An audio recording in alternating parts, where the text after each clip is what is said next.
है जूनू। इस देवी के नाम पर जून का नामकरण हुआ। जुलाई, राजा जूलियस सीजर का जन्म और मृत्यु दोनों जुलाई में हुई, इसलिए इस महीने का नाम जुलाई कर दिया गया।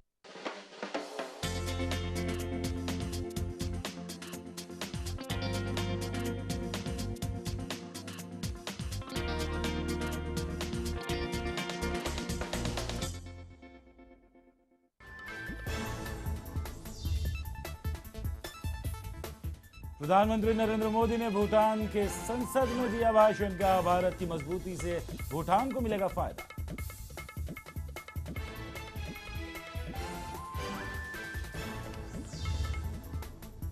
केदारनाथ आपदा की आज पहली बरसी, 1 साल बाद भी तबाही के निशान बरकरार।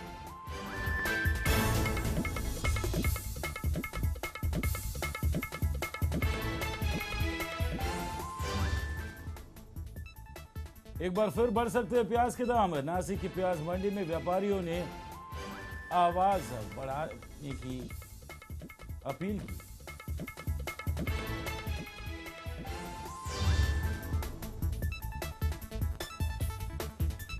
गोपीनाथ मुंडे की जांच का जिम्मा दिया गया सीबीआई को। सड़क हादसे में हुई थी गोपीनाथ मुंडे की मौत।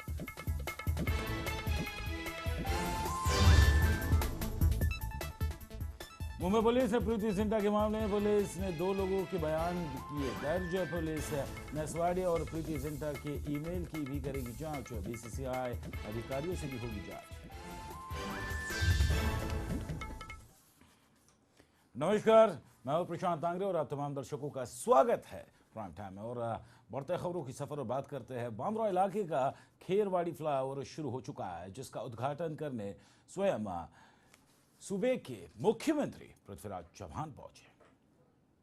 ओवरब्रिज का उद्घाटन हुआ है। एक तरफ जाने वाले रास्ते का उद्घाटन हुआ है, क्योंकि दोनों ये पूरा के पूरा रास्ता एक समय बंद करना असंभव था। दक्षिण की तरफ जाने वाले लेन का उद्घाटन हुआ है, बहुत रिकॉर्ड समय में हुआ है, 225 दिन में हुआ है। और मैं समझता हूं कि ये एक उपलब्धि, बहुत बड़ी उपलब्धि है एमएमआरडीए की, जिन्होंने इस प्रोजेक्ट को पालन किया। पुलिस यंत्रणा जिन्होंने ट्रैफिक के डायवर्शन में सहकार्य किया, कॉन्ट्रैक्टर कुमार जिन्होंने रिकॉर्ड टाइम में काम पूरा किया। ये मतलब ये है कि हमारी क्षमता वृद्धि हो रही है। तो जहां एक तरफ खेरवाड़ी फ्लाईओवर के शुरू हो जाने से कांग्रेस विधायक काफी खुश नजर आए, तो वहीं दूसरी तरफ उन्होंने फ्लाईओवर का नाम स्वर्गीय सुनील दत्त के नाम पर रखने की बात कही। कृष्णा हेगड़े से बातचीत की हमारे संवाददाता धर्मेंद्र दुबे ने। कांग्रेस के विधायक कृष्णा हेगड़े इस वक्त हमारे साथ हैं। मौका है खेरवाड़ी फ्लाईओवर बन जाने का, क्या महसूस कर रहे हैं? बहुत अच्छा, फिर से एक इंफ्रास्ट्रक्चर का काम हुआ है। इसके पहले राजीव गांधी सी लिंक का काम हुआ था, Santacruz Chembur link road, 4 elevated flyover, Milan subway flyover, उसके बाद ईस्टर्न एक्सप्रेस हाईवे। आज खेरवाड़ी जो फ्लाईओवर उसका उद्घाटन सीएम साहब ने किया और आधे ही घंटे में फिर से घाटकोपर से लेके मानखुर्द का फ्लाईओवर भी इनॉग्रेशन कर रहे हैं हम। और जो हमारी गवर्नमेंट है उसकी उपलब्धियां हैं, अच्छे काम हो रहे हैं। और मुझे विश्वास है कि ये जो काम देखकर, इंफ्रास्ट्रक्चर का काम देखकर, और मुंबई को एक कमर्शियल सिटी जो पूरे देश विदेश में एक बेहतरीन सिटी का एक जो स्वरूप हमने दिया है इस गवर्नमेंट ने, उसको देखकर पूरी सहायता पूरी पब्लिक की मिली। कृष्णा जी, मसला ये गरमाया हुआ है, शिवसेना विधायक बाला सावंत इस फ्लाईओवर को स्वर्गीय बाला साहब ठाकरे के नाम की मांग कर रहे हैं देने की, क्या राय होगी आपकी? मैं उनकी मांग पर टिप्पणी नहीं करना चाहता हूं, लेकिन इसी तरह से मिलन सबवे फ्लाईओवर का भी जो नाम है, या सरदार वल्लभ भाई पटेल के नाम पे, या फूला देशपांडे के नाम पे होना चाहिए, या स्वर्गीय हमारे नेता श्री सुनील साहब के नाम पे होना चाहिए। ऐसे मैंने हमारे सम्मानीय मुख्यमंत्री पृथ्वीराज जी चौहान से मिलकर मैंने उनसे ये निवेदन किया। आखिरी सवाल ये होगा, कांग्रेस लगातार काम पर काम किए जा रही है, लेकिन आपकी सहयोगी पार्टी जो है वो खुश नहीं है आपके काम से, क्या कुछ कहेंगे? मुझे नहीं लगता है कि ये सही बात है। हम सब विकास में बराबरी का हिस्सा रखते हैं, और आज आप देख रहे हैं बहुत सारे राष्ट्रवादी कांग्रेस के भी करते आए हैं, पिछले साल से करते आए हैं और अब आगे भी करते रहेंगे। बहुत शुक्रिया। विधायक कृष्णा हेगड़े तौर पर खुश हैं इस फ्लाईओवर के बन जाने से, आखिर हो भी क्यों ना, कि कहीं न कहीं मुंबईकरों को जो ट्रैफिक जैसी समस्या है उससे निजात तक रही है। Dharmendra Dubey, Lemon News, Mumbai. Kherwadi flyover के नामकरण पर बोलते हुए शिवसेना विधायक बाला सावंत ने मांग की है कि फ्लाईओवर का नाम स्वर्गीय बाला साहब ठाकरे के नाम पर होना चाहिए। शिवसेना विधायक बाला सावंत इस वक्त हमारे साथ मौजूद है, जिनकी कुछ डिमांड है। चलिए इनसे ही सीधे बात करते हैं। सर, क्या कुछ कहना चाहेंगे आप? यहाँ पे पहला डिमांड मेरा ऐसा है, जहाँ पे कलानगर पे हमारे शिवसेना प्रमुख बाला साहब ठाकरे जी रहते थे, उनका निधन होने के बाद ये ब्रिज का नाम शिवसेना प्रमुख बाला साहब ठाकरे नाम दो, ऐसा मैं पत्र दिया हूँ मुख्यमंत्री को, लेकिन 8 महीने हो गए, कोई पत्र का मेरे को जवाब नहीं आया। उसके लिए आज मैं आज लेटर दिया हूँ कि साहब ये देखो नाम का, तो मुख्यमंत्री बोले कि 8-10 दिन में हम देंगे। दूसरी बात ऐसी है, ये जो हाईवे है, सर्विस रोड है, यहाँ पे हमारे 3 स्मशान भूमि है, हिंदू, मुस्लिम और क्रिश्चियन, और उसके जाने के लिए कोई क्रॉसिंग का चांस नहीं है। तो हमारे इधर सब है वो खराब है, एकदम खराब, माने पब्लिक चल नहीं सकते, बच्चे चल नहीं सकते। तीसरी बात ऐसी है कि एफओ भी अगर हमें तो वहां से हम लोग मैथ भी लेके जा सकते हैं, स्कूल के बच्चे, कॉलेज के बच्चे, औरतें लोग वो ब्रिज के ऊपर क्रॉस कर सकते हैं और उनको कोई तकलीफ नहीं होगी। ये डिमांड। दूसरी बात ऐसी है कि सर्विस रोड के बाजू में जो ओपन खाड़ी है वो बंद करो, उससे जो रोड बढ़ जाएगा, चौड़ा हो जाएगा और ट्रैफिक के लिए अच्छा हो जाएगा। ये डिमांड है। कुछ देर पहले मुख्यमंत्री यहाँ पर आए थे, आपने उनसे क्या मुलाकात करनी चाहिए आज? मुख्यमंत्री मेरे साथ में ही थे, ओपनिंग किया जब मुख्यमंत्री से बातचीत हुई आपकी, कुछ क्या कहा उन्होंने? हुई और 8-10 दिन में हम डिसीजन देते बोले, बात करते बोले, हमारे से निवेदन दिया गया। अगर नहीं डिसीजन देते हैं तो तो शिवसेना की तरफ से हम आंदोलन करेंगे। जो शिवसेना की तरफ से हमारी शिवसेना स्टाइल से जो करते हैं वो आंदोलन करके हम नाम साफ कर दे देंगे। शिवसेना विधायक बाला सावंत साफ तौर पर कह रहे हैं कि शिवसेना की तरह आगे आंदोलन करेंगे अगर इस खेरवाड़ी सिग्नल का जो फ्लाईओवर है, ब्रिज है, अगर इसे स्वर्गीय बाला साहब ठाकरे के नाम पर नहीं दिया गया तो। राजीव बुरात के साथ Dharmendra Dubey, Lemon News, Mumbai. Kherwadi flyover को बनने में कितना समय लगा और कितनी लागत में बन पाया ये फ्लाईओवर, इसका जायजा लिया हमारे संवाददाता धर्मेंद्र दुबे ने। मुंबई के सबब इलाके में स्थित खेरवाड़ी सिग्नल के फ्लाईओवर ब्रिज का उद्घाटन हो गया और उद्घाटन के लिए खुद महाराष्ट्र राज्य के मुख्यमंत्री पृथ्वीराज चौहान मौके पर मौजूद थे। तस्वीरों से देख सकते हैं किस तरीके से इस फ्लाईओवर पर एक पंडाल बनाया गया, जहां पर मुख्यमंत्री सहित जो और भी कुछ मंत्री थे, अलावा मुंबई के मेयर जो हैं यहां पर आए थे और उन्होंने उद्घाटन कर दिया। चलो अब तस्वीरों के माध्यम से आपको दिखाने की कोशिश करते हैं कि किस तरीके से ये जो पूरा का पूरा फ्लाईओवर है बनकर इस वक्त तैयार है। दूर दूर तक देख सकते हैं कि ये जो फ्लाईओवर है, ट्रैफिक की समस्या मुंबईकरों को लगातार झेलनी पड़ रही थी, अब उससे कहीं ना कहीं निजात मिल सकेगी। आपको बता देना चाहते हैं कि 225 के भीतर इस फ्लाईओवर को जो है बनाकर पूरी तरीके से तैयार गया। लगभग 22 करोड़ रुपए की लागत से दक्षिण जो भाग है वहां का ये फ्लाईओवर बना है। सिर्फ बोरीवली से दक्षिण मुंबई के लिए जाने के लिए ही इस का निर्माण किया जा सका है। कारण ये है कि लगातार जो है यहाँ बढ़ती होती है और मुंबईकरों को परेशानी ना हो, सिर्फ एक छोटा ही काम इसलिए किया गया। अभी जो है दक्षिण मुंबई से बोरीवली जाने जो इलाका है, आपको तस्वीरों से दिखाते हैं, वो अब यहाँ पर है। इस ब्रिज का काम बनकर रेडी है और अब दूसरे ब्रिज का काम जो है इस छोर से बनाया जा सकेगा। उसके बाद एक बहुत बड़ी उपलब्धि जो है मुंबईकरों को और यहाँ मिल जाएगी। इसके अलावा आपको बताएंगे कलानगर खेरवाड़ी के ये वो सिग्नल है जहां पर घंटों को लग जाते हैं अपनी अपनी मंजिलों पर पहुंचने के लिए, लेकिन जिस तरीके से खेरवाड़ी का ये फ्लाईओवर, ये ब्रिज बनकर तैयार है, एक खुशी की लहर मुंबईकरों को मिली है और आखिरकार इस ब्रिज का आज जो है उद्घाटन हो गया। आपको बता दें कि लगातार महाराष्ट्र सरकार जो है महाराष्ट्र और मुंबई की जनता के लिए एक के बाद एक उपलब्धियां जो है वो लगातार चली जा रही हैं और अब विधानसभा चुनाव को कुछ ही दिन हैं। ऐसे में देखना जरूरी होगा कि मुंबई की जनता किस तरह के साथ महाराष्ट्र सरकार को देती है। कैमरामैन राज के साथ धर्मेंद्र दुबे, लेमन न्यूज, मुंबई। तो फिलहाल यहाँ पे रुकेंगे एक छोटे से ब्रेक के लिए, जल्द हाजिर होते हैं, आप बने रहे हमारे साथ।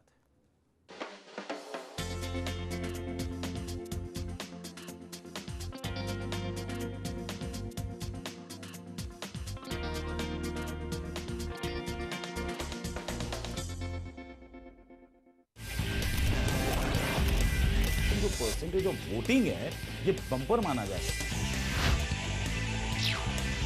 मरते किसान और सोती सरकार। नमस्कार, मैं प्रशांत आंग्रे और आप तमाम दर्शकों का स्वागत है लेमन प्राइम टाइम हर रात 9 बजे। अंडरवर्ल्ड की नब्ज पहचानता हूं मैं, हर गैंग के राज जानता हूं मैं। कहां से चलती है कंपनी, कैसे किया मुंबई पुलिस ने कंपनी को खल्लास, कौन चला रहा है माफिया नेटवर्क, इन सबकी खबरें देता हूं मैं। इन 22 सालों में गैंगवार मैंने देखे, गली के गुंडों को डॉन बनते मैंने देखा। लेमन न्यूज के क्राइम टीम रखेगी अपराध जगत पर पैनी नजर।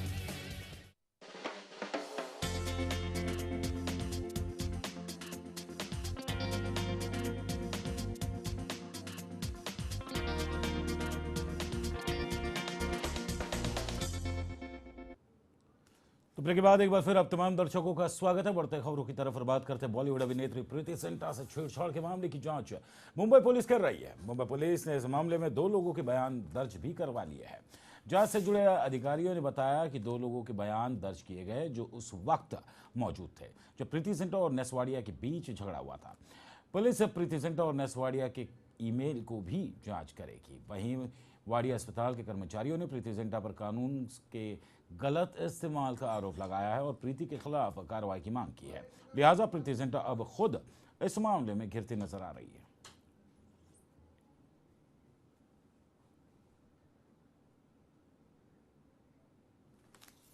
और बात करेंगे स्वर्गीय गोपीनाथ मुंडे की, जहां पर गोपीनाथ मुंडे की सड़क हादसे में हुई मौत के बाद कई नेताओं ने मुसीबतों की मांग की थी यहां पर कि सीबीआई की जांच की जाए। और इस बाबा देवेंद्र फडणवीस ने गृह मंत्री राजनाथ सिंह से भी मुलाकात की थी और आज जो है सीबीआई ने इस मामले में जांच का जिम्मा ले लिया और अब सीबीआई गोपीनाथ मुंडे की मौत की जांच करेगी।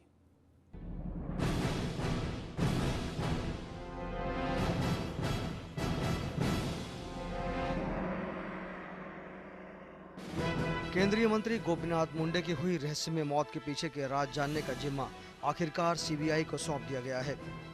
गौरतलब है कि 3 जून की सुबह दिल्ली हवाई अड्डा पहुंचने से पहले ही मुंडे की कार दुर्घटनाग्रस्त हो गई थी और अस्पताल पहुंचने से पहले ही उनकी मौत हो गई थी। मुंडे की मौत के कारण जानने के लिए सीबीआई जुट गई है। मुंडे की कार को टक्कर मारने वाले ड्राइवर को दिल्ली पुलिस ने गिरफ्तार कर लिया था, लेकिन जल्द ही अदालत ने उसे 30,000 के निजी मुचलके पर रिहा कर दिया।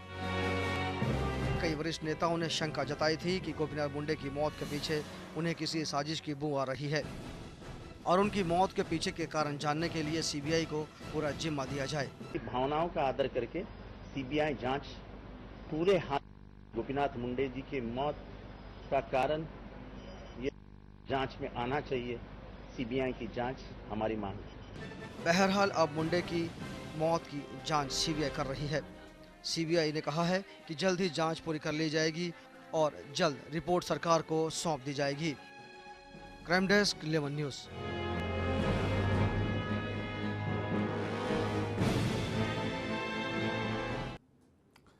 और अब बात करेंगे सुप्रीम कोर्ट से एन श्रीनिवासन के लिए राहत की खबर आई है।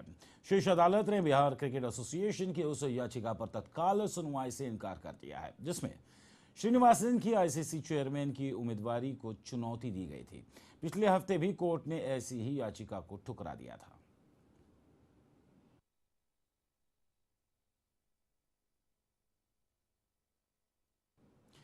प्रधानमंत्री नरेंद्र मोदी भूटान के संसद में भाषण उन्होंने दिया। प्रधानमंत्री मोदी ने कहा कि भूटान सांस्कृतिक विरासत और पर्यावरण की रक्षा के लिए हमेशा जागरूक रहा है और इसीलिए बधाई का पात्र भी है। प्रधानमंत्री ने ग्लोबल वार्मिंग के खिलाफ लड़ाई में भूटान को अहम साथी बताया है। भूटान प्रकृति की गोद में बसा है, विपुल प्राकृतिक भंडार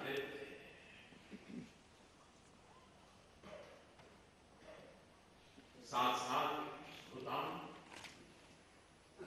ऊर्जा का स्रोत भी है। पिछले कुछ वर्षों में भारत और ऊर्जा के क्षेत्र में एक मजबूत पहल की है। उस पहल को हम और आगे बढ़ाना चाहते हैं और भूटान में हाइड्रो पावर के माध्यम से बिजली उत्पादन करके न हम सिर्फ भूटान की आर्थिक स्थिति में सही कदम उठा रहे हैं, इतना ही नहीं है, और न ही हम भारत के भूभाग का अंधेरा छाटने के लिए काम कर रहे हैं, इतना सीमित नहीं है। से जूझ रहे पूरे विश्व के लिए कुछ न कुछ हमारी तरफ से कंट्रीब्यूशन का एक सात्विक प्रयास है। भारत और भूटान के संयुक्त प्रयास को ग्लोबल वार्मिंग के खिलाफ हमारी इस लड़ाई को, मानव जाति के कल्याण के लिए हमारे प्रयास को, भावी पीढ़ी के कल्याण के प्रयास करिए। भूटान में विदेश मंत्री सुषमा स्वराज ने प्रेस कॉन्फ्रेंस की, जहां पर सुषमा स्वराज ने कहा कि भूटान यात्रा बेहद सफल और संतोषजनक रही। आगे उन्होंने कहा कि भारत और भूटान दोनों देशों के नाम भी बी से शुरू होते हैं। ऐसे में दोनों देशों के बीच B2B के तर्ज पर रिश्ता कायम होगा। भूटान सीमाएं खुली हैं, इसके कारण हमारे साथ नहीं है, क्योंकि भूटान और भारतवासियों के दिल खुले हैं, इसलिए वो हमारे पास है। इसलिए वो आज भूटान के कॉन्टेक्स्ट में बोल रहे हैं कि मैं क्या बातचीत हुई इसके बारे में यहाँ नहीं बोल रही, क्योंकि जॉइंट स्टेटमेंट आ रहा है। इसलिए किस किस विषय पर बात हुई और क्या क्या बात हुई, वो संयुक्त तौर पे भारत और भूटान की तरफ से एक स्टेटमेंट आ रहा है। वो स्टेटमेंट आप देखें, मैंने केवल वो बातें कही जो जॉइंट, लेकिन हम लोग इससे टच हैं, हम इससे अभिभूत हैं। मैंने कहा कि extremely satisfying and extremely successful, ये मेरा आकलन है, यानी भारत का जो टीम आई है उसका आकलन है, भारत के प्रधानमंत्री का आकलन है। तो मैंने वो बातें जो जॉइंट स्टेटमेंट में नहीं आ सकती, लेकिन भारत के लोग जिस भावना को लेकर जा रहे हैं, मैंने केवल वो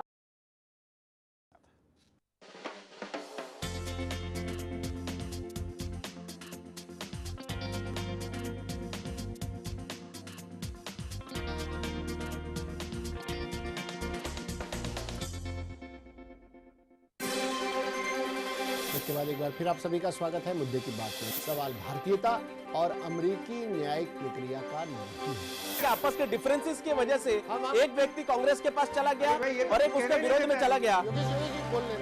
सलमान जी, ये तो हमें बोलने नहीं दे रहे। आतंक राजनीति में डूबे कुछ नेताओं ने इसमें भी अपनी रोटी सेकने का सामान इकट्ठा कर लिया है।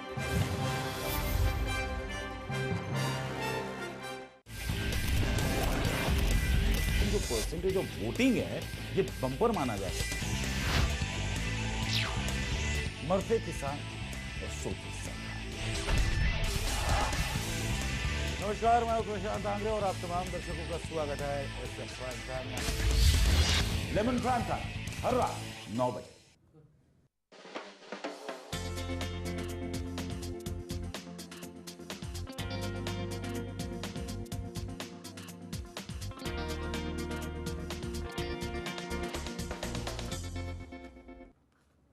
तो ब्रेक के बाद एक बार फिर आप तमाम दर्शकों का स्वागत है। बढ़ते खबरों की तरफ और बात करते हैं उत्तराखंड की। उत्तराखंड में एक साल पहले आई आपदा को आज एक साल पूरा हो गया है।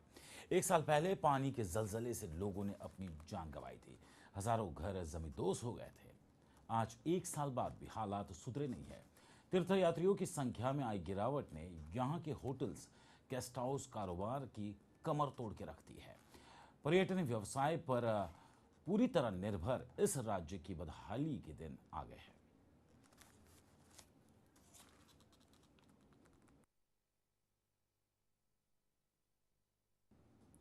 केदारनाथ हादसे को एक साल हो चुका है। उसके बाद भी कई परिवार ऐसे हैं जो अपनों के वापस लौट आने की आस लगाए बैठे हैं। ऐसा ही एक परिवार है ठाणे के वसई इलाके में रहने वाले नाइक परिवार, जिनके परिवार के 2 बुजुर्ग अब तक नहीं लौटे हैं। प्रशासन तो उन गुमशुदा लोगों को मृत घोषित कर चुका है, लेकिन नाइक परिवार अब भी अपनों के वापस लौट आने की उम्मीद लगाए बैठे हैं।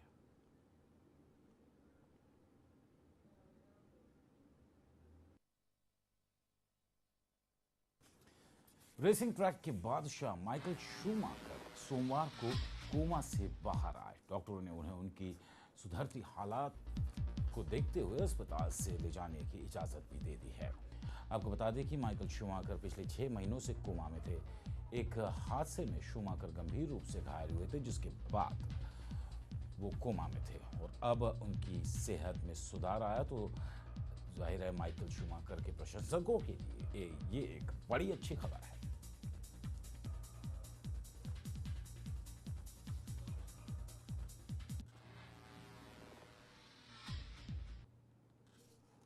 और मुंबई के साइन पनवेल मार्ग चौड़ा करने का काम महीनों से जारी है, लेकिन तय समय पूरा हो जाने के बाद भी आज तक काम पूरा नहीं हो पाया है, जिसकी वजह से सड़क पर चलने वाले वाहनों की आवाजाही पर इसका काफ़ी बुरा असर पड़ रहा है। बरसात का मौसम है, लिहाजा सड़क मरम्मत के काम की वजह से सड़क पर पानी भर जाने से भी लोग काफ़ी परेशान हो रहे हैं। मेरा तो ड्राइवर भाग के गया मेरे छोड़ के इधर से। अच्छा, आपको छोड़ के ड्राइवर भाग गया? हाँ। तो इसमें किसी को चोट वगैरह, आपको चोट वगैरह नहीं लगी? किसको भी चोट नहीं है, ड्राइवर को नहीं है, मेरे को नहीं है, किसको भी नहीं है। अच्छा। रास्ता तो देखा था, लेकिन आगे से उधर राइट साइड गाड़ी था ना, उसे दबा लिया थोड़ा, ना गिर जाएगा उधर गाड़ी। नासिक प्याज मंडी में काम करने वाले व्यापारी अनिश्चितकालीन हड़ताल पर चले गए हैं। व्यापारियों की मांग है कि प्याज की खरीद फरोख्त में उन्हें मिलने वाले मुआवजे को हर 3 साल पर बढ़ाया जाए।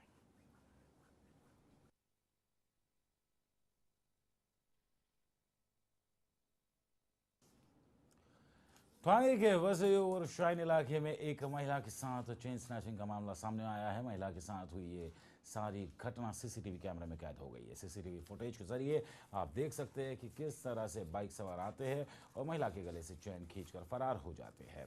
चेन स्नैचिंग का ये पहला मामला नहीं है, बल्कि इससे पहले भी इस तरह की कई घटनाएं सामने आ चुकी है, लेकिन पुलिस अब भी इस पर रोक लगाने में नाकाम है।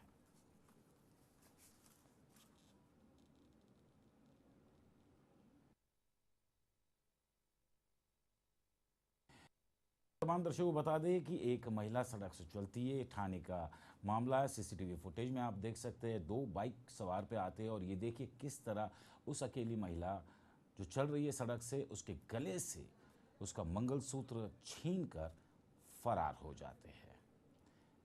गनीमत की ये तमाम घटना जो है ये सीसीटीवी कैमरे में कैद हो गई है, जिसके बाद महिला ने पुलिस थाने में इसकी शिकायत दर्ज कराई है। पुलिस ने आश्वासन दिया है कि जल्द से जल्द आरोपियों को पकड़ा जाएगा, लेकिन ये कोई एक ऐसी पहली वारदात नहीं है। मुंबई में आए दिनों इस तरह की वारदातें लगातार मुंबई में बढ़ती जा रही है, जिस पर नकेल कसने के लिए पुलिस कहीं ना कहीं कमज़ोर नजर आ रही है। पूजा करके आ रही थी और हमारे गली में दूसरी, वहाँ पे मैं थोड़ा आगे आई, हाँ, इंतजार फैमिली सैलून है ना, वहाँ जरा से आई, इतने में बाइक वाला आया, यूँ टर्न जरा सा टर्न आगे किया और गले में से सर मंगलसूत्र खींच लिया। मेरी मम्मी के साथ 12 जून को सुबह 10:12 पे चेन स्नैचिंग हुआ, जिनमें उनका मंगलसूत्र चोरी हो गया। 2 बाइक वाले आए, विदिन अभी मैंने वीडियो भी अपना पुलिस को दिया है, जिसमें मैं देख के अपने मालूम किया था कि विदिन फ्रैक्शन ऑफ सेकेंड वो लोग ने कटर से मम्मी के गले में से मंगलसूत्र निकाल दिया। सीसीटीवी वीडियो मैंने पुलिस को दिया है, पर अपना सिर्फ एफआईआर अभी तक दर्ज हुआ है, पंचनामा भी लेके गए वो 14 जून को, और उसके बाद में अब तक क्या फॉलोअप हुआ है वो कुछ पता नहीं है।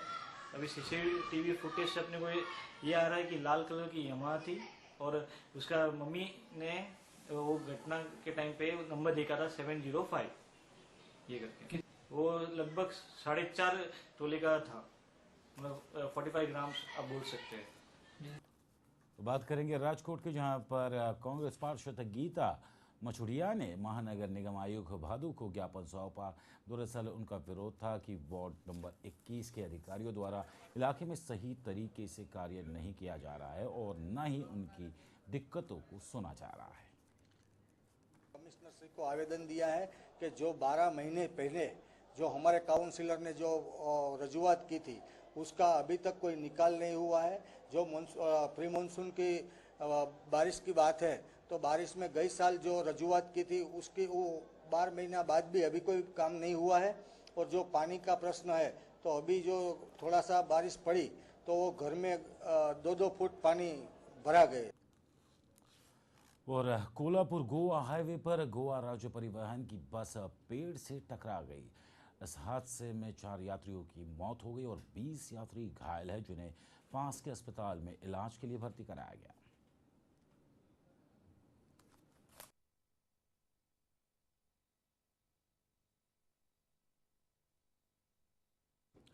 तो बात करेंगे कोल्हापुर की, जहां पर कोल्हापुर के 9 टोल नाके, जिन्हें टोल विरोधी कृति समिति के कार्यकर्ताओं ने उग्र आंदोलन करके सभी टोल नाकों को बंद करवा दिया, लेकिन आज आईआरबी कंपनी ने फिर से टोल नाकों को शुरू करने की कवायद की, जिसके चलते शिवसेना के विधायक राजेश क्षीरसागर ने कार्यकर्ताओं के साथ टोल नाकों पर जमावड़ा किया। लोगों की भीड़ देखकर टोल वसूली करने वाले कर्मचारी भाग खड़े हुए और फिर से बिना टोल दिए लोग आने जाने लगे।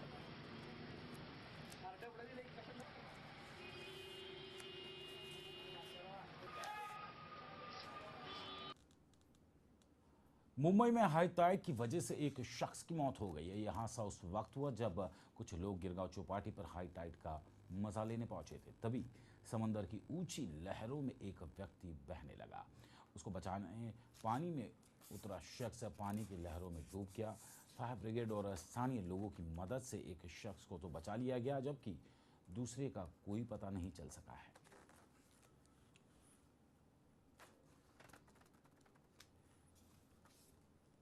तो बात करेंगे खेल जगत से जुड़ी खबर की। तो भारत ने मीरपुर वनडे में मेजबान बांग्लादेश को 7 विकेट से हराकर सीरीज में 1-0 से बढ़त बना ली है। बांग्लादेश में पहले बल्लेबाजी करते हुए निर्धारित 50 ओवरों में 9 विकेट खोकर 272 रन बनाए। भारत की पारी के दौरान बारिश होने से खेल काफ़ी देर से शुरू हुआ, लेकिन बारिश थमने के बाद भारत को डकवर्थ लुइस मेथड के हिसाब से जीत के लिए घोषित कर दिया गया। 26 ओवर में 150 रनों का लक्ष्य मिला। रॉबिन उथप्पा और अजिंक्य रहाणे ने टीम इंडिया को बढ़िया शुरुआत दी, जिसकी बदौलत टीम इंडिया ने 3 विकेट खोकर आसानी से इस लक्ष्य को हासिल कर लिया। अच्छा पॉइंट की दिशा में खेल चुके यहाँ पर और ये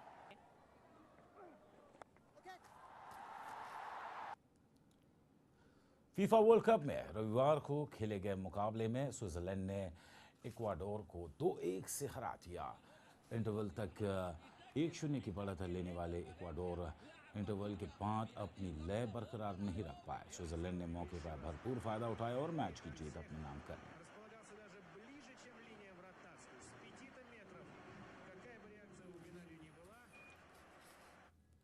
तो फिलहाल इस बुलेटिन में बस इतना ही। मुझे दे इजाजत, लेकिन खबरों का सिलसिला लेमन न्यूज़ पे बदस्तूर जारी रहेगा।